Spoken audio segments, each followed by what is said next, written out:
Olá, meu nome é Mariana Lopes e eu serei a sua professora de Biologia na área de Ciências da Natureza e suas tecnologias. Na aula de hoje nós vamos compreender aí como que a inteligência artificial e a ciência têm caminhado juntas e como nós podemos aproveitar todo esse movimento quando a gente fala, né, cientificamente falando, de forma científica. Então vamos lá? Bom, para a gente poder iniciar, é importante a gente resgatar o conceito de inteligência artificial. Eu tenho certeza que você que está aí do outro lado já olha e fala, eu vejo isso todos os dias, né? A inteligência artificial ela faz parte do meu dia a dia e realmente faz. Mas é importante a gente resgatar esse conceito inicial, né? Ou seja, o que é essa tal inteligência artificial? Então tem um conceito que diz assim, que é a capacidade de uma máquina agir inspirada no comportamento de humanos e também de outros seres biológicos. Além disso, tem uma outra parte de definição que diz que ela contribui e contribuirá para o aumento da automação de diferentes tarefas, como, por exemplo, dirigir carros, entregar produtos, classificar itens, prever tendências que vão ser executadas com uma precisão muito maior. Ou seja, então a inteligência artificial ela está aí disponível para todos nós e a gente sabe que no nosso dia a dia, ao ligar uma televisão, ao ver um Netflix, ao acessar um Google, a gente acaba utilizando aí a inteligência artificial. Ou até mesmo se você chamar, né, Alexa na sua casa, você já está aí praticando já o item de inteligência artificial. Então, o conceito em si, ele é gigantesco. E aí, quando a gente fala isso, vem alguns questionamentos, né, de como e por quê, né? Então, como é que cresceu dessa forma, né? Ou então, por que a inteligência artificial ela veio de uma maneira tão grande? Então, eu vou dar um exemplo meu, tá? Eu lembro que quando eu estava no meu ensino médio, assim como vocês, a minha televisão em casa era a televisão ainda de tubo, né? Talvez vocês nem conheçam isso. Mas era aquela televisão antiga que você tinha que levantar e apertar os botões. Depois, quando eu fui crescendo, que veio o controle remoto. Ou então, se a gente for pensar nos desenhos que a gente queria assistir, tinha horários específicos para assistir. E eu sei que se você pegar seu controle aí, talvez já tenha aí tudo junto, né? O Netflix, o Disney Plus. Então, é muito mais fácil, você pode assistir a qualquer hora. Então, quando a gente fala da inteligência artificial, a gente fala que em um tempo muito curto, a evolução dela foi gigantesca, né? Se for pensar, quando eu era adolescente, né? E aí a gente conta aí 20 anos mais ou menos, a mudança que teve foi algo assim absurdo da forma como aconteceu. Então olha que interessante, quando a gente fala desse crescimento dela, a gente traz alguns pontos. Então primeiro, a questão da alta conectividade. Mário, o que é isso? Quando a gente fala de alta conectividade, eu estou querendo dizer que não é só o mundo que está conectado, mas as máquinas, elas estão muito mais ágeis do que eram antigamente, né? Então, o processo fabril, o processo de construção de coisas teve um aumento gigantesco com a chegada dessa questão da inteligência artificial. E a tendência é o quê? É ir crescendo cada vez mais, né? Então, a proposta da inteligência artificial é facilitar as atividades do dia a dia. Então, a primeira coisa é essa questão de conexão.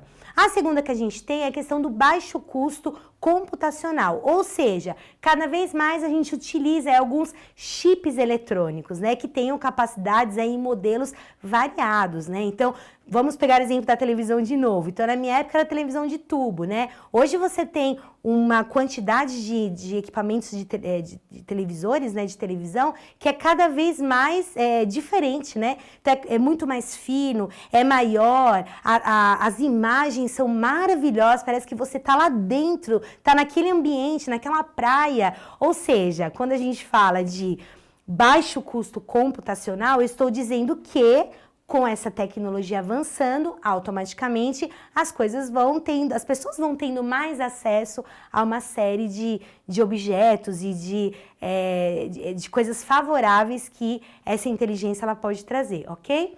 O terceiro que a gente tem é a grande quantidade de dados, ou seja, a gente acaba vivendo no mundo, né, que a própria quantidade aí de dados e fonte, ela acaba crescendo. Então, a tendência é que junto com a gente, todo esse arsenal de máquinas, ele cresça junto conosco. Então, quanto melhor e mais eficiente, ele é muito mais vendável, né? Então, existe um jogo nesse sentido.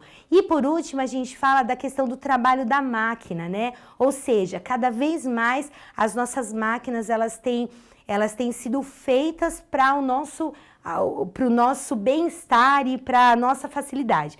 Então, olha só um exemplo interessante. Hoje em dia, se você vai em uma loja que vende coisas para celular, por exemplo, junto com o celular já tem lá um kit, que é um kit para facilitar as suas atividades de casa. Então, ele é um kit próprio que apaga só a luz, acende a televisão, abre a porta, e aí você só instala e você só manda comandos, né? Então, é aquele comando assim, ó, apagar a luz, apaga, ligar a televisão, liga. Então, você consegue hoje instalar na casa inteira. Então, olha só que interessante, quando a gente fala do trabalho de máquinas, a gente está falando nesse sentido, ou seja, a facilidade que essa questão de, né, esse maquinário todo, ele acaba trazendo para nós. E tudo isso que eu estou comentando com você faz parte de inteligência artificial, ok?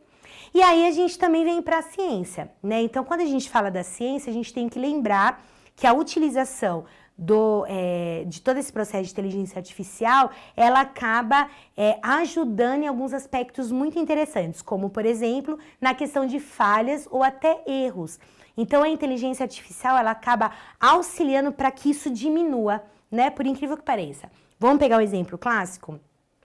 Mais ou menos alguns meses atrás, a gente teve um caso de uma paciente que tinha feito lá um determinado raio-x e aí tinha algumas placas, né, que a gente chama de placas de muco, né, que estavam aparecendo nos pulmões, mas aí o médico, ele não ficou muito satisfeito com a imagem, né, e aí ele acabou fazendo algumas observações e aí ele acabou fazendo algumas buscas a mais, né, fora do Brasil também, em alguns artigos científicos, e ele começou a descobrir outras coisas daquele pulmão. Mas olha que interessante, se ele se baseasse, como antigamente, apenas naquela imagem e não tivesse, por exemplo, acesso à pesquisa, ele não teria tido essa visão em relação à imagem que ele estava olhando.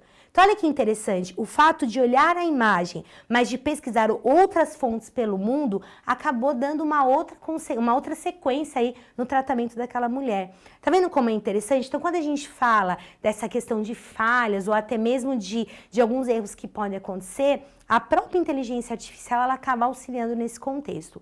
O segundo que a gente tem é a questão dos questionamentos que podem aparecer sobre bioética. Então, a gente falou um pouquinho isso na nossa última aula, que a bioética, ela é séria, ela está aí para nos auxiliar, então a gente precisa tomar cuidado com a questão da invasão, né? Então, até que ponto que a medicina está avançando, mas a inteligência artificial está indo junto. Então, a gente precisa sempre achar um equilíbrio e não simplesmente um processo de invasão, ok?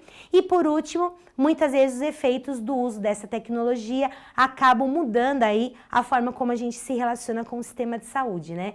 Então, assim, a gente sabe que a inteligência artificial é muito legal, mas ela não tem a sensibilidade e não tem a característica do ser humano, né? Aquela questão da empatia, de ouvir, de falar. Então, a gente sabe que isso ainda também é uma maneira que a gente encontra na saúde, mas que existe uma série de questões. É só você ligar, se você ligar para qualquer tipo de lugar hoje, tá? Seja para pedir uma comida, ou para você marcar um exame de sangue, ou para você ligar para o hospital, você vai perceber que a forma como aquela voz, né, que a gente escuta fala com você já é super diferente. Hoje ela conversa com você como se fosse seu amigo. Ah, espera um minutinho. Antigamente já não, né? Era aquela voz seca, né? Clique em 1, clique em 2. Então você vê como que isso já tem alterado dentro do aspecto da saúde, ok? E aí a gente também tem algumas estratégias em todo esse formato que eu comentei com vocês. O primeiro deles é a criação de algo novo na saúde no Brasil. Então, um exemplo que eu já dei, né, de você ligar e já perceber que parece que a máquina fala com você. Inclusive, é até engraçado que tem alguns lugares que você liga e aí do outro lado ele fica meio que, você escuta ele digitando, mas ele não está digitando nada, e aí ele fala, só um minuto. Então, é muito interessante, né, essa proximidade que a inteligência artificial tem alcançado. A transformação de operação, então é lógico que fica tudo mais rápido, mais prático, e também a influência do comportamento do usuário. Então, a inteligência artificial, ela acaba movendo também, mobilizando as pessoas quando ligam, né? Então, conforme a pessoa liga e é atendida por essa voz, né, que é a inteligência artificial, ela acaba valorizando muito mais o trabalho e ficando mais à vontade nesse sentido também. Roda a vinheta de curiosidade.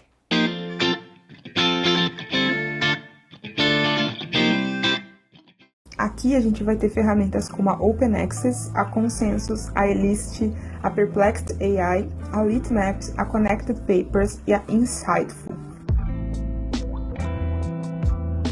Oi gente, eu sou a Kira, seu canal Programação Dinâmica. Aqui você encontra vídeos sobre ensino de programação, inteligência artificial, discussões sobre tecnologia e seus impactos na sociedade. O que eu vou compartilhar com você nesse vídeo é uma parte do que eu já compartilhei em uma aula que eu preparei para a disciplina que eu cursei no doutorado lá na PUC de São Paulo, a disciplina de Epistemologia e Metodologia da Pesquisa da professora Lúcia Santaella. Inclusive, essa aula que eu dei foi ideia da própria professora Lúcia Santaella, fomentado por esse artigo aqui da revista Piauí, sobre as 5 mudanças da inteligência artificial na pesquisa científica. Nesse vídeo eu vou focar num tipo específico de mudança da inteligência artificial, até porque a aula que eu dei foi super longa, então a gente pode até pensar em outros vídeos discutindo as outras mudanças e abordando as reflexões que tem aqui nesse artigo, que são todas muito pertinentes. E é claro, se você quiser ler o inteiro teor do artigo, você pode entrar na própria revista Piauí, com o link que eu vou deixar aqui na descrição. Mas ainda assim eu acho que cabe dar um pouco mais de contexto sobre o texto. Ele foi publicado em 19 de maio de 2023, ali quando estávamos falando muito, sobre as IAs generativas de texto, ChatGPT e Bard, e eles fazem até uma provocação, dizendo que para além de todas as polêmicas que estavam acontecendo e das discussões que estavam tendo sobre essas ferramentas, era importante, e é importante ainda, a gente se atentar para o fato de que várias ferramentas de inteligência artificial estão possibilitando uma mudança ou até uma aceleração do nosso fazer científico, do nosso fazer da pesquisa científica. Bom, eu sei que é um vídeo longo que eu passei para vocês, mas ele é muito legal. Ele mostra na realidade como é que essa inteligência artificial ela tem sido utilizada dentro da pesquisa científica. Então é muito legal a forma como ela traz, essa questão do pesquisar, No começo da aula eu citei com vocês aquela questão da radiografia, Então a facilidade que a gente tem hoje como cientistas e como médicos, de buscar informações pelo mundo inteiro para poder auxiliar nos seus diagnósticos ou nas suas sequências terapêuticas, nos seus tratamentos. Então é muito legal observar o quanto que a gente tem avançado com essa questão aí da inteligência artificial. Espero que vocês tenham gostado. Para saber se vocês estão acordados aí, eu trouxe um exercício muito legal, espero que vocês acertem. Bom, dentro desse tema, a gente também tem que entender aonde a gente acha essa questão da inteligência artificial. Então, aqui vocês têm uma roda, onde tem no meio inteligência artificial, e na sua lateral você tem várias áreas que ela já está inserida e tem muitas outras que ainda vão aparecer, mas vamos pegar algumas, tá? Então, você tem desde a parte da psicologia, e a gente sabe que hoje não, mas assim, pós-pandemia, depois que a gente veio aí da pandemia, muitos processos mudaram nessa questão da psicologia, na forma de atendimento, na forma de marcação de agendamento de alguns pacientes. Então, a psicologia ela tem usado muito essa parte que a gente fala essa parte de computadores, Ou seja, hoje você tem muitos psicólogos que só trabalham online. Então, assim, tem sido bem interessante a dinâmica dela. Aí a gente tem a parte de neurociência, filosofia, matemática, engenharia, a parte de computação, a parte da parte de teorias de controle, Ou seja, então os controles de maquinários, ou até mesmo os controles de estoque, ou até mesmo controles de armazenamento. Então, hoje eu consigo fazer com uma facilidade muito maior por conta da inteligência artificial. Então, ela já me dá saídas bem interessantes. Cibernética, linguística, entre outras, Então, a inteligência artificial, a proposta dela é ela se alinhar juntamente com as atividades dos seres humanos, ok? Roda a segunda vinheta de curiosidade.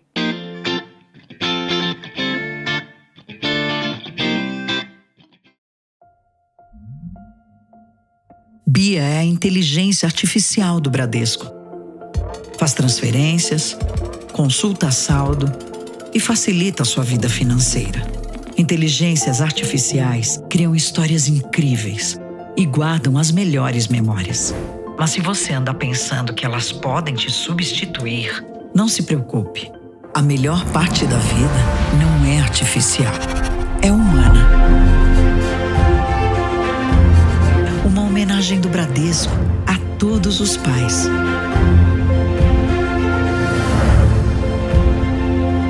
Bradesco. Entre nós, Você vem primeiro. Bom, essa vinheta ela é muito bacana porque a inteligência artificial do Bradesco, né, conhecida Bia, e eu quis trazer essa porque ela foi uma das primeiras a aparecer. A gente sabe que hoje você tem várias, né? Tem a Magalu, tem a do Santander, tem milhares aí, mas a Bia, ela foi meio que um início desse contexto de inteligência artificial. E o interessante desse vídeo que vocês viram agora é que ele vai trazer uma resposta em relação às ofensas que até a Bia, né, por ser uma voz feminina, acabava sofrendo quando ela estava fazendo um determinado atendimento. Então é muito interessante o quanto a resposta que ela traz, né, ou o jeito como ela fala, né. Então a gente vê, é triste, né, pensar que até uma inteligência artificial sofra essa questão, mas é interessante as contrapartidas que ela deu. É bem interessante, espero que vocês tenham curtido. E aí, para a gente poder encerrar essa aula de hoje, eu queria deixar uma frase de Orlando Silva Júnior, um dos experts aí da área de inteligência artificial, que diz assim: o que antes parecia filme de ficção científica se tornou uma realidade que está presente diariamente na palma de nossa mão. Eu espero que vocês tenham gostado, aproveitem todo o material da plataforma, bons estudos e até a próxima!